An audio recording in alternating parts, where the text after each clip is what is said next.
Reported by our IID, July 15 po siya na declared Ano na po ibig sabihin missing. ng IID?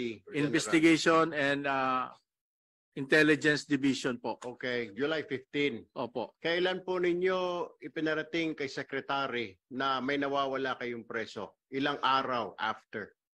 Mga 2 days po. 2 Nagsubmit days. po kami ng Bakit official. po 2 days? Yan po ang Department of Justice. Bakit hindi inimpormahan, Secretary, may nawawala po tayong preso? Is it because other than hinahanap ninyo, or you're trying to make excuses, or kasi alam na talaga ninyo na wala na yung tao? But why did it take 2 days to inform the Secretary?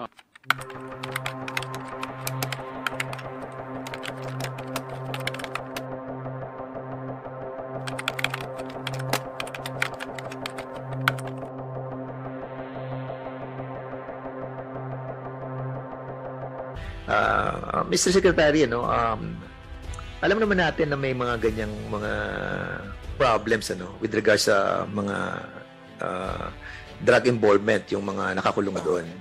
Why is it not a policy of the department to remove those convicted of a crime pertaining to drugs? Kasi sila nagpipinan sa bawat brigada na nandun sa loob alam mo, kaya nagkakaroon ng very important prisoner dyan sa loob dahil nga po dun sa sinasabi natin may nagpipinan sa nila. And it is a fact na alam naman natin na maraming mga gangs na nandun sa loob. And as a matter of fact, we believe that they are co-managing yung area. Accept it or not, alam natin na gano'n na sitwasyon considering na 33,000 ang nasa loob ng NBP. Kailan ho nawala yung si Cataroha?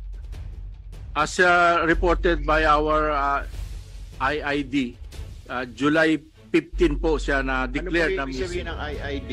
Investigation and Intelligence Division po. Okay, July 15. Opo. Kailan po ninyo ipinarating kay Secretary na may nawawala kayong preso? Ilang araw after? Mga 2 days po. 2 Nagsubmit days. po kami ng Bakit official. po 2 days?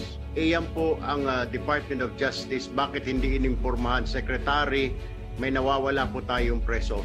Is it because other than hinahanap ninyo, or you're trying to make excuses, or kasi alam na talaga ninyo na wala na yung tao? But why did it take 2 days to inform the Secretary?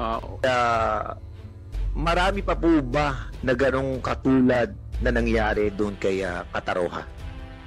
Unahin ho, linawin ko lang ho yung nangyari na fake news po ako, na nahanap ang katawan na putol ang ulo. Yun po yung unang sinabi sa akin na dumating po sa akin feed nung isang madaling araw kasi I wake up in the morning, early in the morning to look at the feeds about the department. So na fake news po ako doon. So yun nga po yung nakita, yung dinidiscuss po kanina. So when it comes to yung sinasabi po ni Secretary na fake news po talaga. Kasi lahat po hindi ko lang po alam kung anong channel po ang wala doon na television. Pare-pareho po kaming na nakita kasi may camera po sila Wala pong bangkay na nandun. Fake news. Yung kwan. Now, who informed the Secretary of Justice about the fake news? Hindi po namin po alam, sir. Ibig mo sabihin from nowhere. Yun ang sinabi ni Secretary of Justice. Secretary of Justice yan, wala siyang basihan sa sinasabi niya. Yung binibigay ho ninyo, inamin na po ni Joel Katapang na pwede pong mag-order online na pagkain, Jollibee, McDonald's, ang mga PDL. Meron pong wifi. Tumayo lang daw sa labas ng maximum paglakad mo, ito, wifi ng BCJ. Lakad ka pa ng Elemetro, wifi ng Sputnik. Yung pinapayagan na 1 week ang visitation, nakakapag-afford po sila ng kubol. Yun po ang parang hotel nila roon. Yung mga walang pera, hindi maka-afford ng kubol, therefore hindi po madalaw ng 1 week ng pamilya. So there's disparity. Meron pong hindi po fair ang trato. Kasi itong Bureau of Prison parang sobra naman napakadami na pong privileges. At narinig nyo naman, kayo nagsabi kanina, mukhang ang nagpapatakbo ng NBP ay mga drug lord dahil Sabi rin Jel Katapang sa isang pronouncement sa newscast, mga PDL na mga foreigner, Chinese, Korean, ayaw kumain ng ulam ng New Bilibid yata dahil siguro tuyo, galunggong o munggo, gusto mag-order ng mga noodles, so gusto ng hamburger, human rights din daw ho yun.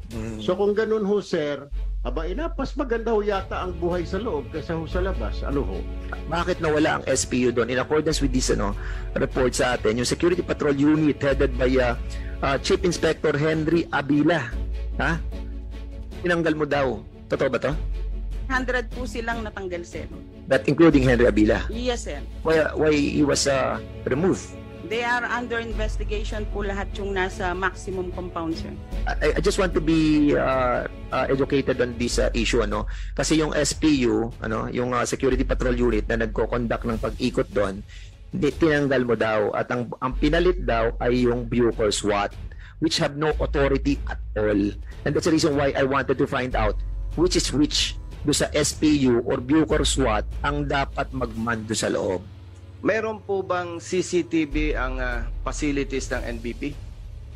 Nung umupo ako, pinalagyan ko po kasi wala pong dati wala po, pero ngayon dahan-dahan po nilalagyan. Napakaganda po na priority ninyo ito para sa ganung pamamaraan po, protektado sila at the same time, mababantayan din po natin yung ilang mga tiwali nating kasama.